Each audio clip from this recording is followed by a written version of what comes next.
everyone.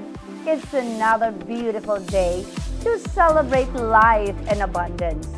Fresh from our BA Perfumes grand launch, we're here again with another inspiring episode of living life in beautiful abundance. Today, we are graced by a man of many talents, a world-class performer, a cultural advocate, and a true champion of Filipino and Mindanaoan culture. Sino siya? Watch this.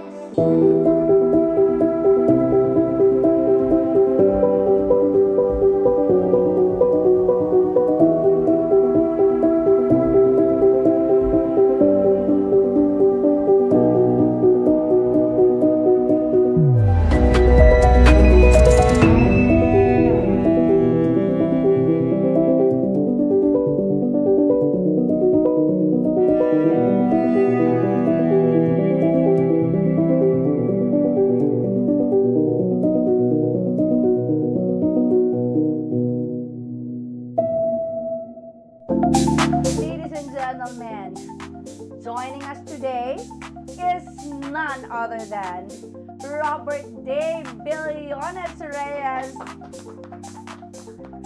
Hi Dave, I really love your family name, Billones. Well, thank you so much. I am very, very happy that I'm here. I'm very grateful, Miss Badet. Thank you so much for having me. And nagpapasalamat ako sa ating Panginoon na binigyan tayo ng opportunity na makasama po kayo. Sabi ko nga, ladies and gentlemen, if you build relationship to people, that is abundance. That's the beauty of life.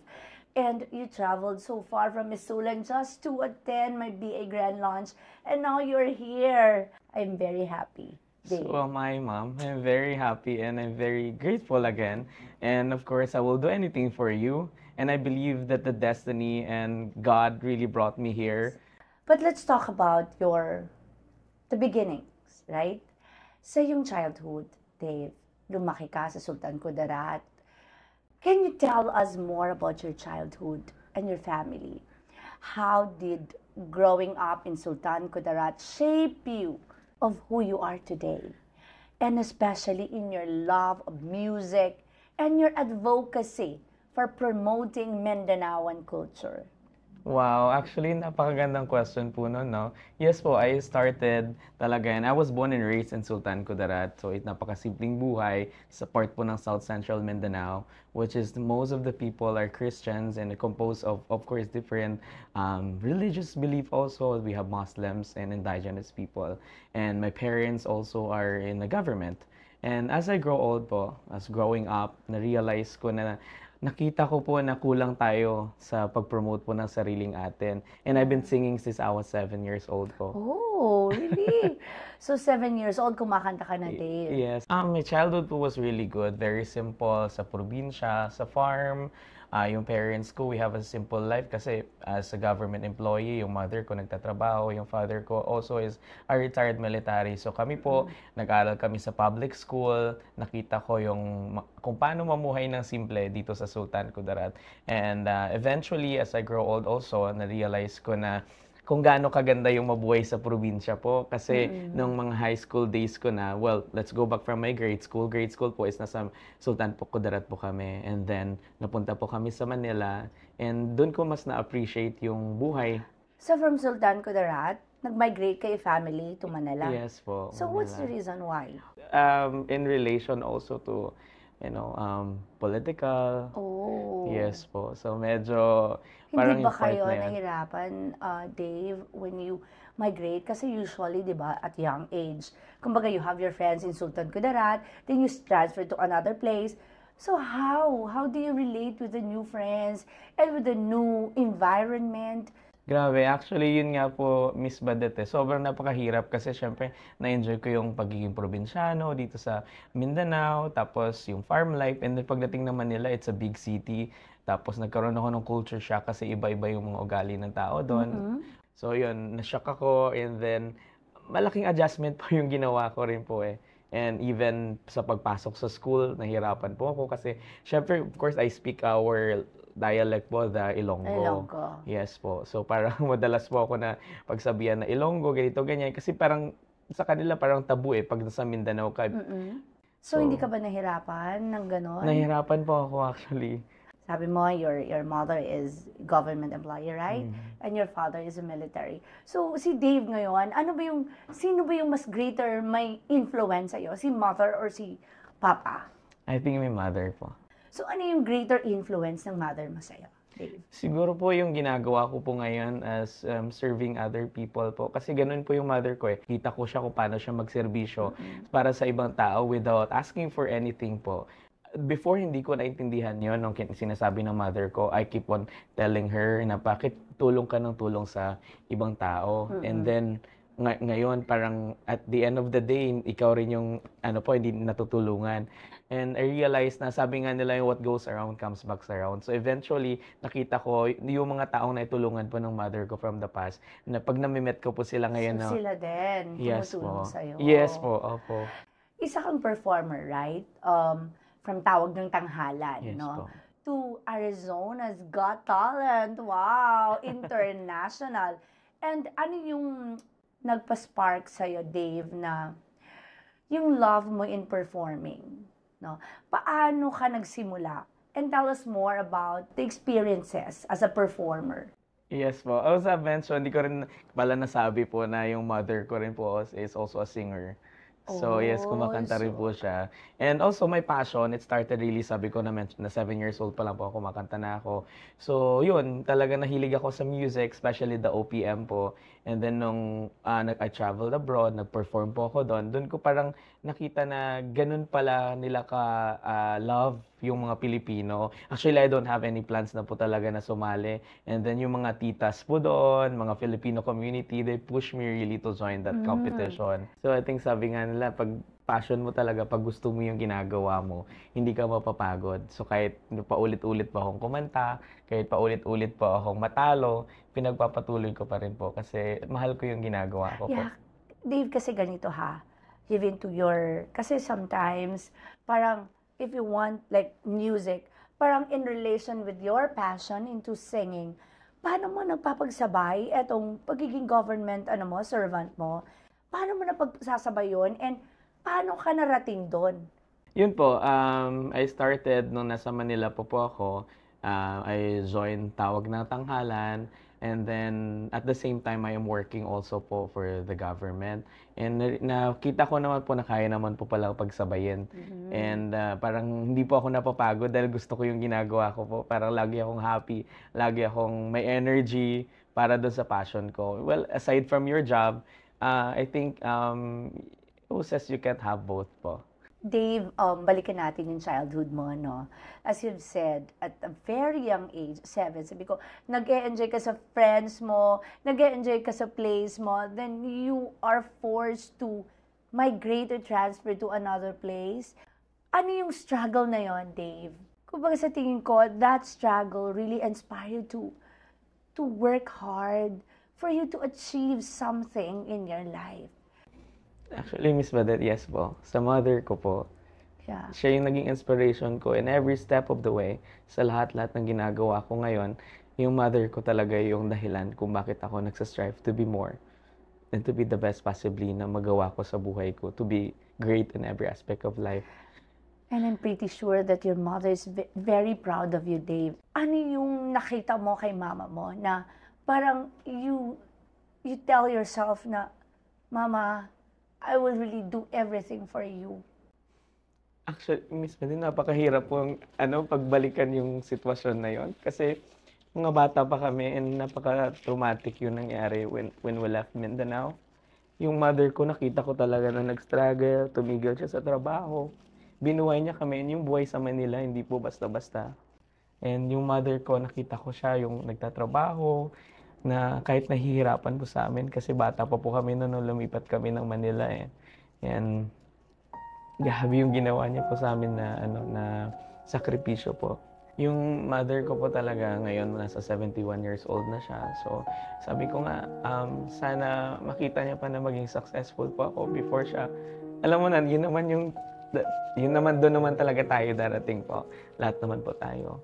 So, At least, Dave, nakita pa ng mama mo. Ako, mama ko, hindi na niya nakita. Umiiyak na ako ngayon. Kasi di ba, if we gonna talk about mother, our parents, yung parang, yung hindi makita nung mama, yung parents mo, yung success mo, that is really something, di ba? But you know, kumbaga parang, I know that they are proud of me. So at least, ikaw, Dave, you're very young, your mom is, nakikita pa ng mama mo kung ano yung mga achievements mo. And with that, no, even your talent, yung pagkanta mo, kumbaga, in-embrace mo talaga kung sino si mama. That is why sabi mo nga, si mama know how to sing. Dave, I want to ask you, yung pag-ano mo ng tawag ng tanghalan, ano sabi ni mama sa'yo? nasa audience po siya noon that time. Oo. And just very proud. Nakuhaan siya ng camera. Napaka-happy. I know, yung mother ko kasi, she's a woman of few words. So, pero ramdam ko na sobrang proud po siya sa akin that time. Kaya ako rin, parang laging meron ako gusto patunayan. Dahil, again, I want to see, her to see me na maging successful before man lang tayo magpaalam sa mundo. Yun po. Iyakan na tayo dito. Kasi nga, di ba, pag pinapag-usapan talaga ang parents, guys, no, baga, we're striving for more because we really want our parents to be happy.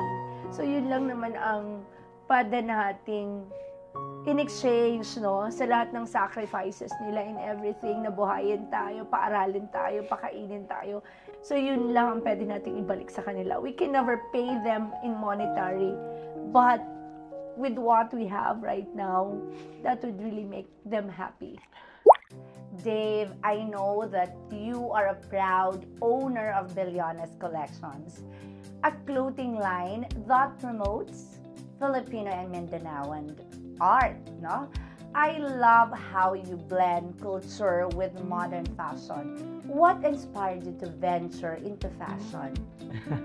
Yeah, well, the Billiones Collections where culture meets trends. Tama po yun, Miss Badette, na gusto po natin i-promote yung sariling atin, especially the Mindanaoan tapestry, na ngayon, in a modern generations, in a K-pop era, nakikita natin nakakalimutan yung sariling atin po, no? So, pwede po pala natin na i-blend kung ano yung meron tayo bilang Pilipino, and at the same time, kung ano yung trending. Trending. Yes, I po. love that.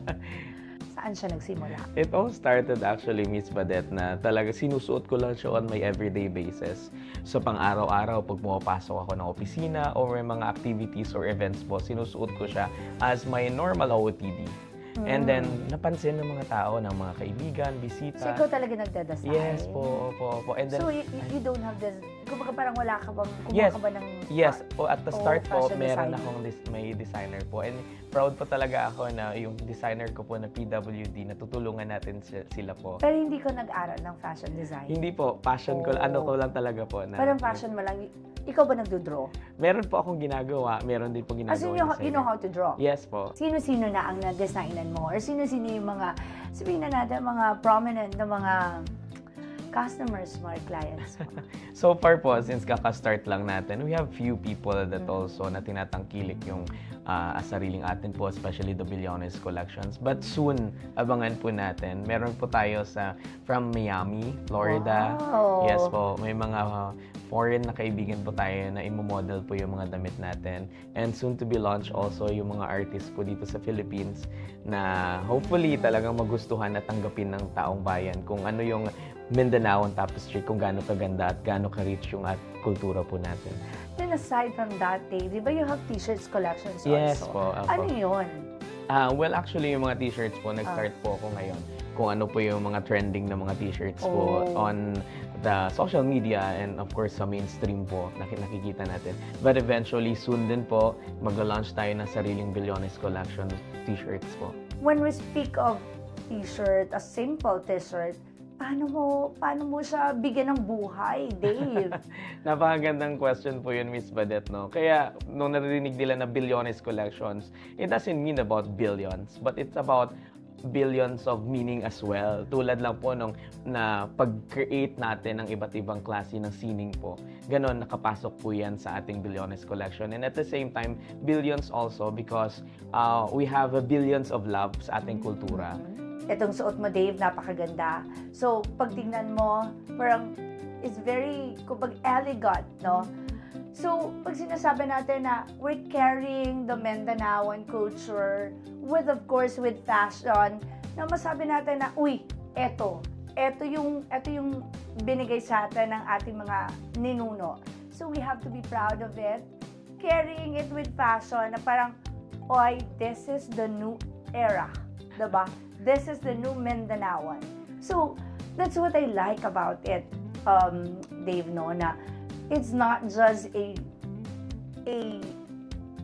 piece of clothing, but there is really something in it. Even the t-shirt that sabi mo nga, iniisip mo pa lang ngayon. Yes diba? po. I love it. Yes, Miss Badet, tama po kayo dyan. Tulad nga po ng perfume collections ninyo. And I heard na meron siya iba't ibang meaning, no? Hindi lang siya basta-basta na perfume, but also you're wearing that perfume also with all the blessings, with all the manifestations nandoon po.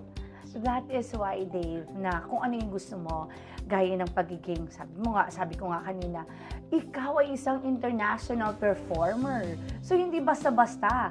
You are the owner of your own clothing line, advocate of culture and arts, and you are a public servant.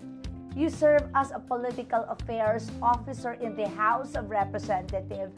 How do you balance your roles bilang isang artist, entrepreneur, and public servant? My gosh! Tulad nga ng sinasabi nila, pag gusto mo yung ginagawa mo, hindi po kayo napapagod eh. And I think, isa rin sa natutunan ko po when I live abroad, yung sinabi ng boss ko, ng mentor ko na, yung one step at the time. So yung ginagawa ko ngayon, I live at the moment. Like right now, I am with you, Miss Badet, nandito po tayo, nag-interview. I'm living the moment. And then what's gonna be happening tomorrow, para po yun bukas. So, ganun lang po, iniisa-isa ko, my passion in music, my passion in arts and culture, my work also. Well, yun nga po yung sinabi nila na one step at the time po, no? And also, yung tulad ng sinabi ni Mother Teresa na we cannot do great things, but we can do small things with great love. So, sa lahat po ng ginagawa ko, binubusan ko yun ng pagmamahal po. I love yung sinabi mo na you live for a moment. Yes. So, gusto ko lang dugtungan. Kasi, if you want to live for that moment, it should be with purpose. That is why you are here with me, because our purpose is to inspire and motivate people to live life beautifully. You are truly a man with many talents and passion. I'm sure our viewers are feeling motivated, and of course, they are uplifted right now by your story and your achievement. But, hindi pa tayo tapos. Maglalaro muna tayo, no?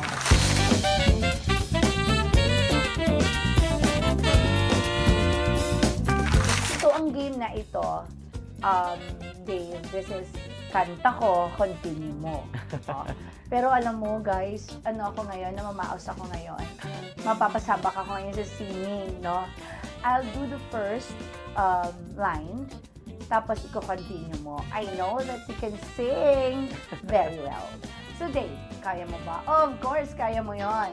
Yes. Ako na ang sasagot sa tanong ko. So, first, Dave.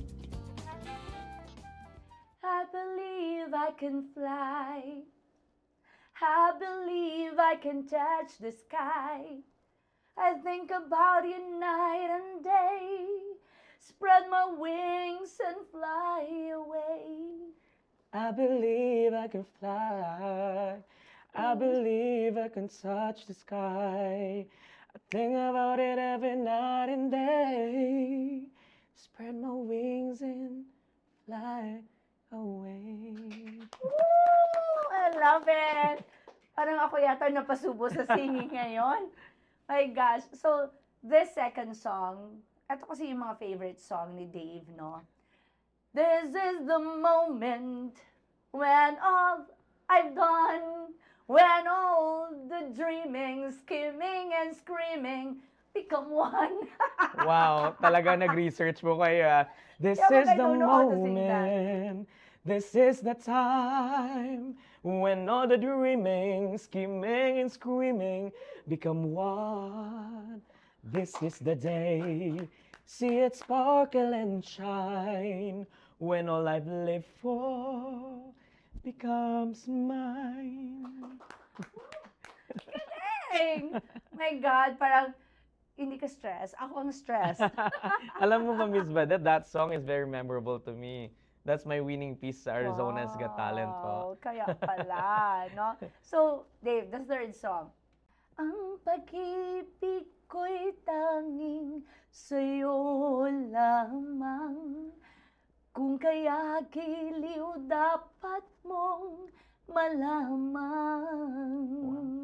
Minsan lang kitang iibigin, minsan lang kitang mamahalin.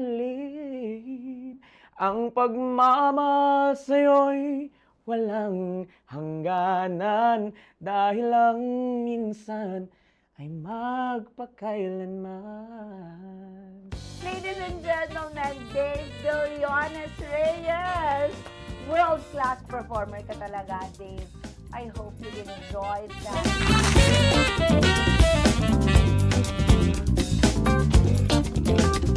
Dave, you achieved so much in your career.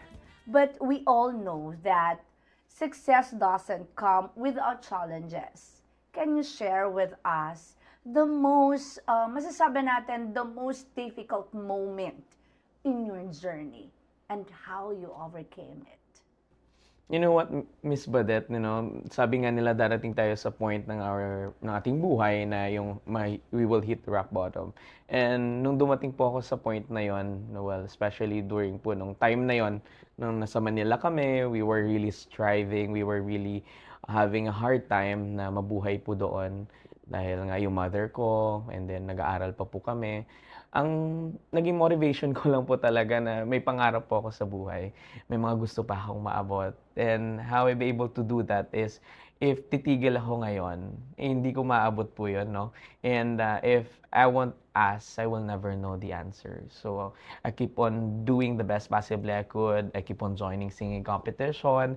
I excel on my scholastic also. Ginagawa ko po sila ng pwedeng gawin para maging best po. Tulad nga po ng sinabi ninyo, no? To be great in every aspects of life. I really love it. I really love how you think, how you imagine the world at your age 31. So I'm pretty sure, Dave, marami ka pang ma-achieve. So I am 48 or 31. So siguro, andito pa rin ako 20 years after. Tapos ikaw pa rin ang guest ko. So what's next for Dave Billones Reyes? Wow, that's a very, very wonderful question po. What's next? Maraming salamat po, first of all, Miss Badet, na talagang binigyan niyo po ako ng opportunity na makasama kayo. And to be honest po, si Miss Badet po talaga is idol ko po talaga siya. As I've watched her show po, nakikita ko kung gaano po siya ka-passionate dun sa ginagawa niya. And every interview na pinapanood ko po, nakikita at ramdam na ramdam ko po kung gaano po talaga katotoo yung mga sinasabi niya. Kaya po nandito po ako ngayon, and I hope na sana ma-inspire kayo. Sabi nga po ni Miss Badet on off cam, na kahit one soul lang yung matouch po ng ating buhay po ng mga kababayan natin is enough na po yun. So yun, what's next for Dave Billones Reyes? So ngayon po, nandito po ako ngayon sa Sultan Kudarat, nandito po ako sa Mindanao. Asahan niyo po na patuloy po ako na mag-a-advocate. I will advocate for our culture, arts, and music. Especially po, tutulungan natin yung mga kabataan natin to bring out the best in them po. Kasi ako po, I've been there. Dinaanan ko po yon. May mga tao po na tumulong sa akin along the way na hindi ko po kakilala, na hindi ko po kadugo. And I want to return that sa ibang tao naman po. And I think yung sinasabi nila na what goes around comes back around, yung blessing na yun gusto ko pong ibalik sa kanila. Kasi tulad nga na sinabi natin, dito sa Pilipinas, maraming may mga talent, pero kulang lang po ng suporta. Kulang lang po ng encouragement, at of course, financially, and yung mga taong mag-encourage sa kanila. So, kahit hindi man natin kaya financially, somehow, yung mga motivation po na maibibigay natin sa kanila, and one day makita natin sila na maging maganda rin po yung buhay, at makita nila yung purpose nila sa buhay Yes. po. Isa po sa reason na bakit itinayo ko po yung Bilyones Collections, more than business po, is sana kung makapagbisita po kayo sa shop ko, makita po ninyo yung mga arts na nandun po. Gawa po yan ng mga persons deprived with liberty po from the BJMP. And also, yung ibang mga damit po natin is gawa po yan ng mga PWD natin, ng mga kababayan sa Sultan Kudarat po. So sana mas ma-inspire kayo na makita ninyo na pwede pala yung mga tao na, sabi, the lost, the last, and the least, pwede sila magkaroon ng pag-asa. So kayo, you are able, bata pa kayo, marami pa kayong maabot sa buhay. So I know that poverty is not a hindrance po. Just put your heart into whatever you do.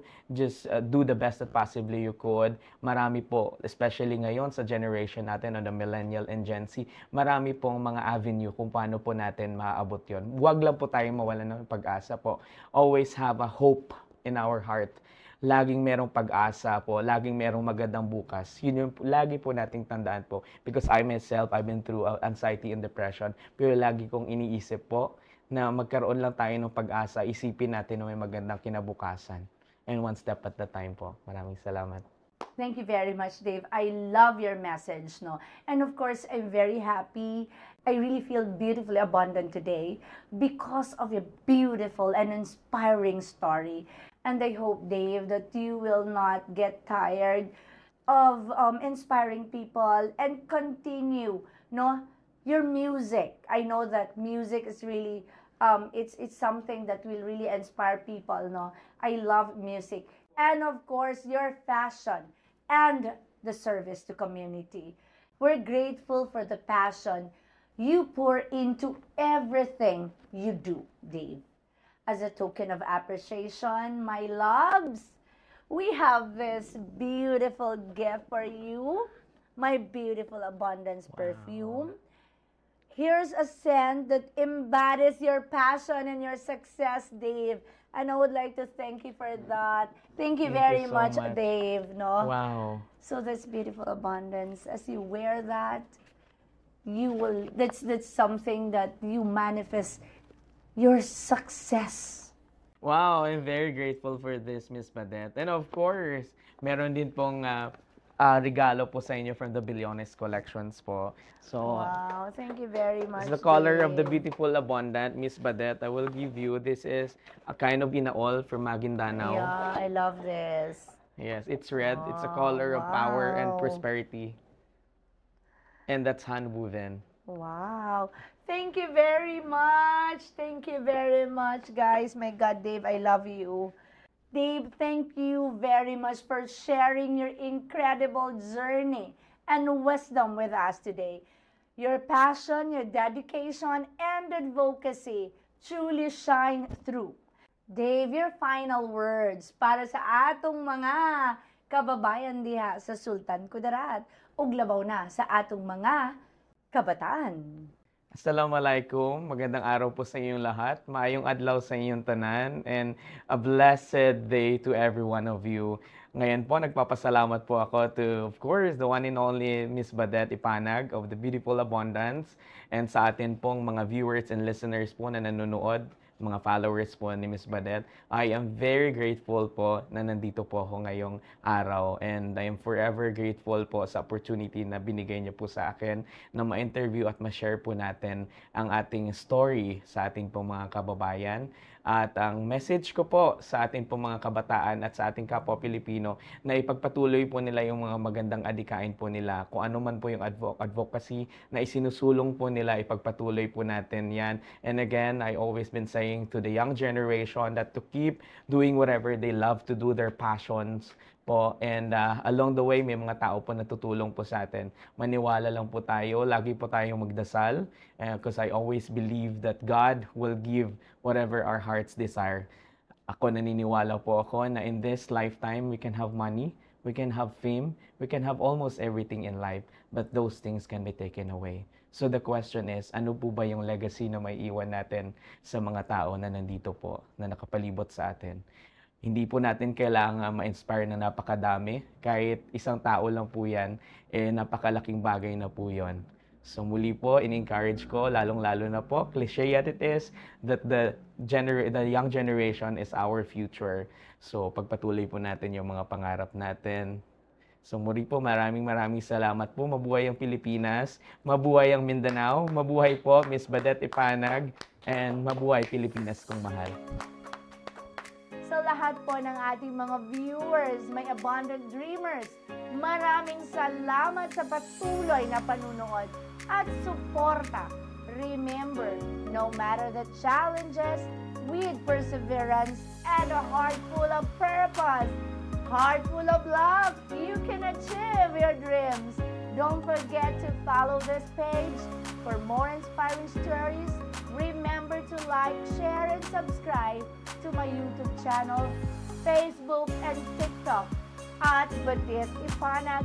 Ladies and gentlemen, living life in beautiful abundance. Stay abundant, stay inspired, and as always, live life in beautiful abundance. Thank you very much. God bless us all.